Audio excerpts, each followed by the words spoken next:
Hello guys, आज चाहिँ हामी जाँदैछौँ हिमालयन इन्जिनियरिङ कलेज च्यासल। त्यहाँ चाहिँ हाम्रो केएमसी स्कुलको मिडल ब्लकको चाहिँ प्यारेन्टिङ सम्बन्धी ओरिएन्टेसन प्रोग्राम छ। त्यसको लागि म चाहिँ गएको थिएँ कलेजमा अनि मैले त्यहाँ स्कुटर पार्किङ गरेर क्लासमा गएँ। मजाले ढिलो भएको थियो अनि मलाई सबैले ताली बजाएर स्वागत गर्नुभयो। अनि त्यहाँ पछाडि यो एउटा म जाने बित्तिकै म अलि ढिलो आधी घन्टा जस्तै ढिलो भइसकेको थियो, सुरु भइसकेको थियो कार्यक्रम। अनि सबैको लागि चाहिँ यहाँ चाहिँ एकदम फिजिकल एक्सर्साइज पनि हुने भनेर नाचगान चलिरहेको थियो।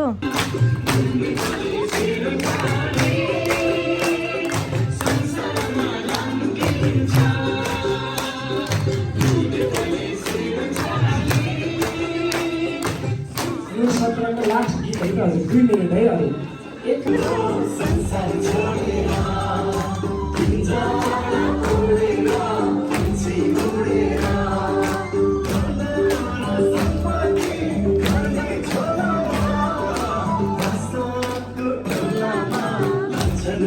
म चाहिँ भिडियो खिच्दै भयो भने नाच्दै थिएँ। त्यहाँ कसैलाई खिच्न लाउन पनि मलाई त्यति मन लागेन, त्यही भएर मैले अरूको भिडियो खिचेँ। आज चाहिँ धेरैजना प्यारेन्ट्सहरू हुनुहुन्न थियो किनभने अलिकति अल्टर ठाउँमा थियो लोकेसन पनि। अनि त्यो सँगसँगै चाहिँ म्यासेजै यसपालि कस्तो खालको म्यासेजै आएन छ जस्तो भइरहेको थियो, किनभने मेरो बाबुको पनि मिडल ब्लकमा म्यासेज आएको थिएन। मेरो चाहिँ सिनियर ग्रुपमा ठुलो बाबु पढ्ने भएकोले उसकोमा म्यासेज आएको आधारमा म गएको थिएँ। अर्को साथीले नै त्यस्तै भन्दै हुनुहुन्थ्यो। फेरि कुनै कुनै त एउटा मात्रै बचाउ हुनेहरू पनि जानुभएको थियो। हाम्रो सेक्सनको चाहिँ खासै कोही पनि प्यारेन्ट्स हुनुहुन्न थियो। त्यस्तै चाहिँ हाम्रो सेक्सनमा चाहिँ म्यासेजै गएन छ जस्तो लाग्यो।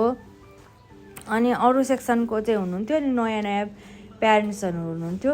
तर एकदम रमाइलो भयो। हामीलाई ओरिएन्टेसन प्रोग्रामको लागि सहजीकरण गर्नलाई चाहिँ रमन भट्टराई सर हुनुहुन्थ्यो। उहाँ एकदम हँसाइ हँसाइ सबैलाई नचाइ कार्यक्रम गरिरहनु भएको थियो।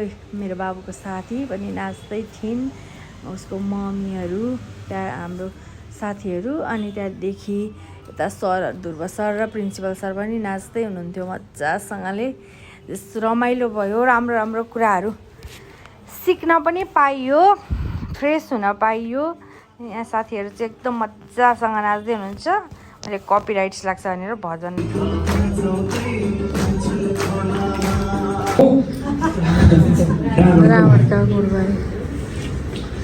शिक्षकको अगाडि विद्यार्थी या विद्यार्थीको अगाडि शिक्षक या हामीले एक अर्काको कसैको इन्सल्ट गर्दाखेरि राम्रो हुँदैन।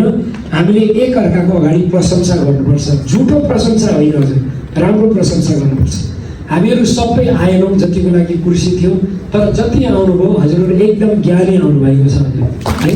उहाँको नमिलेर होला कहिलेकाहीँ बानी पनि लाग्छ है, योभन्दा बरु कहिलेकाहीँ चाहिँ त्यहाँ हेर्न ट्रान्सपोर्ट डिपार्टमेन्टमा भन्ने कुरा हुन्छ।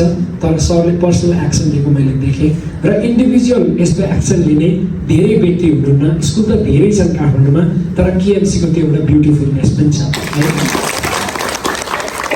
आफ्नो नानी बाबुहरूसँग मिलेर बस्नुभएको छ र हजुरको जीवनमा सोचेका सबै सफलताहरू पुरा हुन्। हजुर बाँचुन्जेल म बाँचुन्जेल सहयात्रा गर्ने हो, मुस्कान साट्ने हो, एकअर्कालाई मद्दत गर्ने हो है हजुर। अनि केही भेट्ने हो, हजुरले म्यासेज पठाउनुहोस्, फोन गर्नुहोस्, इमेल लेख्नुहोस्, म हजुरलाई सकेको सहयोग गर्छु। त्यति मात्रै होइन, कति ठाउँमा हजुर पनि एक्सपर्ट हुनुहुन्छ आफ्नो ठाउँमा, मलाई हजुरको सहयोग पनि, हामीलाई हजुरको सहयोग पनि आवश्यकता हुन्छ। मिलेर बस्नुहोस्, अन्तिम श्वाससम्म मुस्कुराइरहनुहोस्। नमस्कार, थ्याङ्क यू, ओम शान्ति।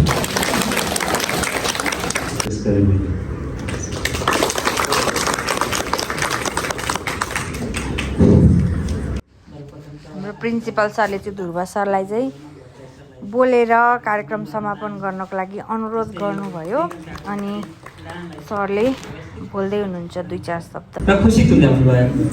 जस्तै स्कुलका प्रिन्सिपल अङ्गाई सर, इन्चार्ज सर म्याडम र आजका सब फिङ्गर्सहरू जसरी फरक छन् त्यस्तै ती नानी बाबुको फेस र फिङ्गर्स अनुसार उनीहरूको क्षमता मैले नक्कल पारेर आफ्नो पनि अलिकति खिचिहालेँ। अनि त्यहाँदेखि सरले कुरा राखेपछि हाम्रो पालो आयो चिया खाजा खाने। अनि चिया खाजा खानु भनेपछि त छोड्नु हुँदैन, खाने कुरा त छोड्नु हुँदैन। त्यही भएर हामी लाइन लागेर चिया खाजा खाएर घर आयौँ बाई गाइज